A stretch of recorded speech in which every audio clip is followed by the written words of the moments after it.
Thank you, Mr. President. Mr. President, across the street this morning, oral arguments are occurring at the Supreme Court in two challenges to the President's reckless student loan giveaway. There are two main parts to the President's scheme.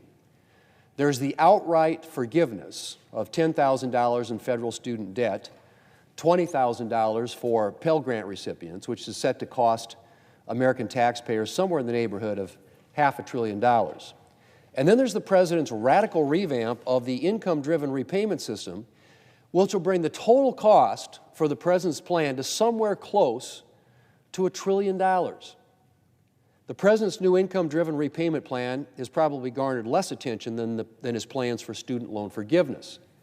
But his new income-driven repayment program is just as problematic because it sets up a system in which the majority of federal borrowers will never fully repay their loans.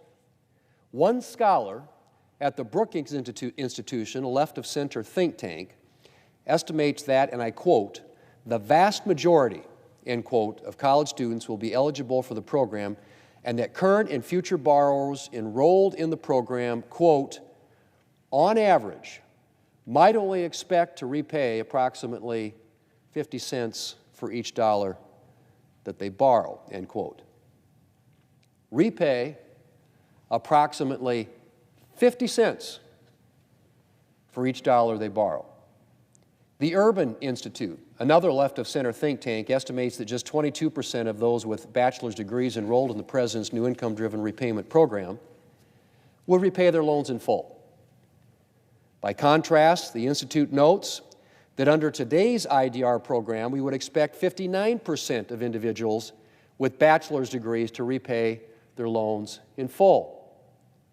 Mr. President, the nonpartisan Penn-Wharton budget model estimates the cost of the President's new income-driven repayment program at $333 billion to $361 billion, the range, over 10 years. However, Penn-Wharton notes that, and I quote again, "these estimates do not yet include the effects of students increasing their borrowing," end quote. These estimates do not yet include the effects of students increasing their borrowing. And needless to say, students are likely to increase their borrowing. It's common sense. In fact, the Brookings Institution notes that borrowing is likely to become the preferred means of paying for college under the President's plan. And of course, as student borrowing increases, so does the cost to taxpayers, because it is taxpayers who will be footing the bill for all that student loan money that is never paid back. Now, Mr. President, both President Biden's outright student loan forgiveness and his student loan forgiveness masquerading as income-driven repayment are going to cost the taxpayers a lot of money. There are the direct costs of the plan that will be paid for by the federal government, in other words, by taxpayers, including those who never went to college and those who have already paid off their student loans. And there are the indirect costs, like the fact that the President's student loan giveaway is likely to prolong our current inflation crisis. The Committee for a Responsible Federal Budget, where President Biden's own Treasury Secretary once served on the board, has estimated that the President's plan would, and I quote, meaningfully boost inflation, end quote. Meaningfully boost inflation. Now, you would think that the President might have learned his lesson after helping to set off the worst inflation crisis in 40 years with his massive American Rescue Plan spending spree. But apparently not. And, Mr. President, it's important to remember that taxpayers are going to be footing the bill for student loan cancellation of Americans, for Americans, I should say, who, if they graduated from college, enjoy greater long-term earning potential than many of the Americans who will be helping to shoulder the burden for their debts. This isn't a government handout for the needy. This is a government handout that will disproportionately benefit Americans who are better off.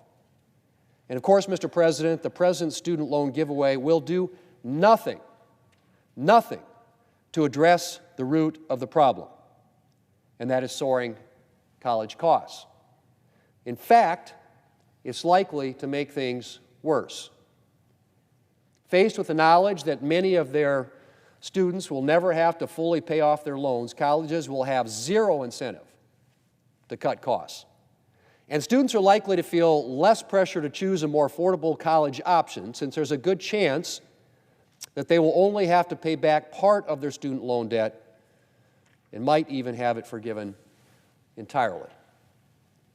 It's not hard to imagine a future Democrat president deciding that it's politically expedient to imitate President Biden and just cancel a huge portion of student loan debt outright, especially since college costs and college debt will continue to soar under the President's plan.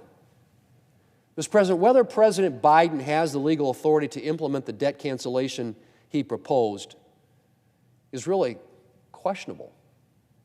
He used a law called the HEROES Act, drafted to give the President authority to provide student loan relief in times of war or national emergency, and specifically to provide relief to the large number of soldiers deployed to the Middle East in the wake of September 11th.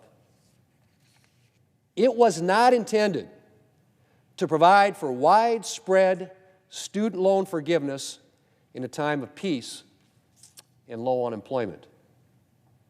The President himself raised questions about his authority to forgive student loans in a 2021 town hall meeting. The former Democrat Speaker of the House stated plainly that the President didn't have this authority. And between bullying from the far left and the prospect of gaining votes in the 2022 elections, the President went ahead anyway. And now taxpayers will be saddled with close to an additional $1 trillion in debt on top of the other reckless spending by the Biden administration and the Democrat Congress.